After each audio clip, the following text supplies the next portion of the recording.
Yeah, no, it felt good. Guys have been putting in a lot of work. We're building a foundation here to be more consistent, and yeah, it was nice that it paid off. I mean, to go down two and just keep on pushing, keep on playing. That's what's made us successful in the past is just keep on trucking forward, and we did that tonight, and it was a big win. Not only just to win, but to come from behind and win. It gives our group a lot of confidence. Yeah, does that build some character against a team like that? They can, they've gone to the Cup final 2 years in a row, and the players they had, they get you down two, and you still kept fighting. Yeah, I wouldn't say character. I think our group's got great character, and I think just confidence. I think that's a big thing. Coming back from behind, down 2-0 against, like you said, a top team in the league. That brings a lot of energy to our group, and we're looking forward to carry that on. What was the key to keeping McDavid down no shots on goal for just the 28th time in his career? Yeah, I mean, Perry does a great job. It's hard. He's got a ton of speed. It's impossible to really contain him, and we got one of the best shutdown Ds in the league, and he always steps up and is big in these games. When Dvorsky scores there, can you just feel the life in the building just shoot right up, and it gave you guys some energy? Yeah, you know what? That's a massive goal for us. You see the way we just kept on rolling after that goal.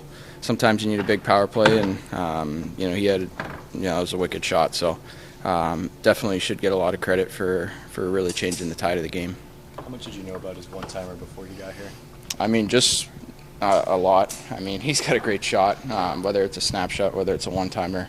I believe his last game he hit the post, or maybe it was 2 games ago in that exact same spot. So he's dangerous, and really impressed with his confidence, his poise.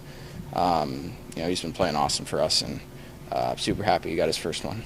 You look like you were pretty sharp angle on yours when you guys were losing the games. Maybe those are going out. Nice to see one go your way. Yeah, I mean, a little lucky off the post, off the goalie, and we'll take it. Is that just karma for the wraparound in the first? Maybe, I don't know.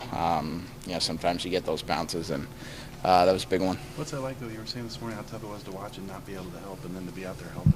Yeah, I mean, like I was saying, these guys have been building a big foundation for our team and being more consistent and getting back to the basics, and that showed tonight.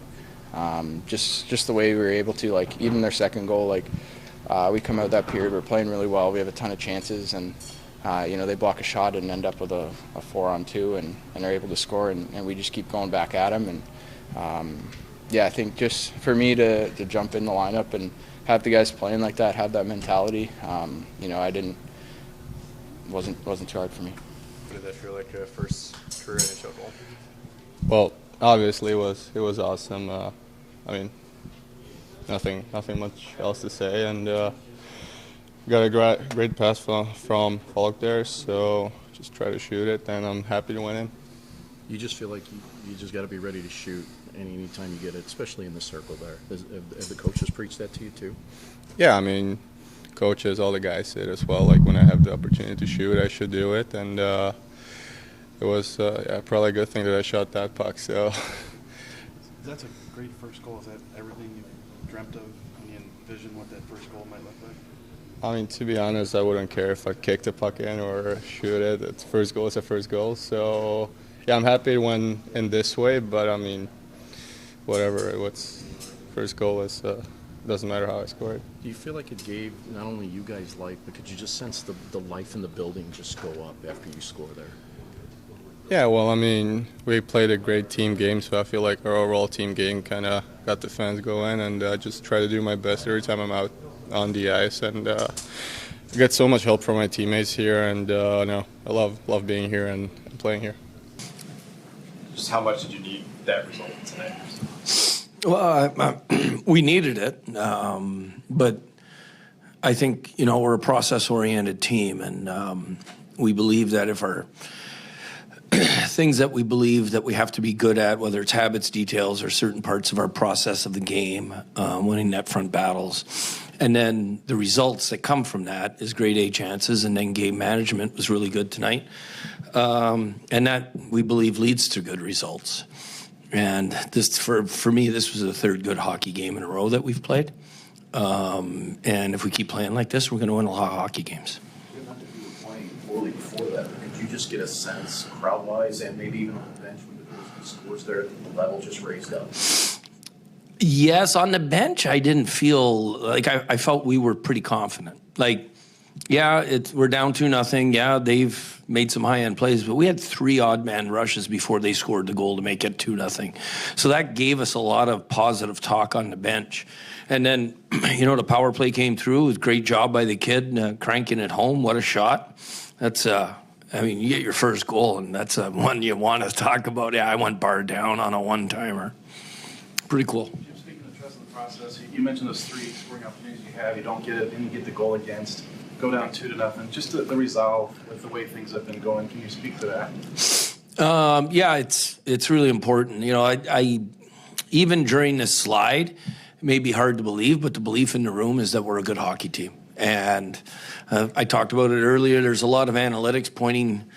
There's with the expected goals for and against and what quadrant we were in the last 10 years, the quadrant we were in, they haven't missed the playoffs.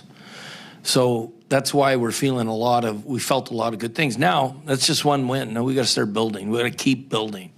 Because I think that we can be a really good hockey team if we keep building it the right way. Parts of the game that Thomas touched tonight that maybe he's been missing with him out of the lineup? Well, the puck possession would be one, but the offense they generated tonight, that line, was really good. But the important thing was I was matching up against McDavid, and for the most part, they hit a knob on a 4-on-2, and that's the only goal they gave up. Went the other way, 4-on-2, and they made a bang play. Theirs went in, ours hit a knob, and that's why I like the way the resilience we had after that. But when you're talking about Thomas, I mean it's. When you lose your number one center and you get him back, you see the difference. Talk about people being deployed. He played 19 minutes. Our second line center played about 17. Our next Dvorsky played about 15, and then our fourth line played 12. And then that's good balance. What specifically do you think you did well tonight on McDavid? No shots on goal for just the 28th time in his career. I thought that we were very aware when he was on the ice. We didn't really shut him down, right? He had 2 assists. He's kind of like Michael Jordan. You keep him under 30 and you're happy, right? But that's what generational players do. I thought that we were able to negate his speed at our blue line by our up ice awareness of marking him up. When he got into the zone, though, was Broberg one of those guys that just took that challenge head on? It seemed like he was there and met him every time and maybe dislodged the puck from him a number of times when he did get in the zone. Yeah, I thought this morning that Broberg was looking for that challenge because we showed a lot of clips, obviously, of him and Draisaitl. And, every player we talk, another team we have an acronym of MDM, Most Dangerous Man. And I added a W for him because he's the most dangerous man in the world in our sport. And when I looked up and I said it, and Broby was really intense, looking forward to the challenge intense, which is what you want from your players. That type of role for him, it hasn't been one that he always takes. The shutdown role, is that a new element that you see in his game or you want to give to him more? Yeah, it's an element that we've talked to him about starting this year. He's on the first PK, so that goes hand in hand with that kind of shutdown role.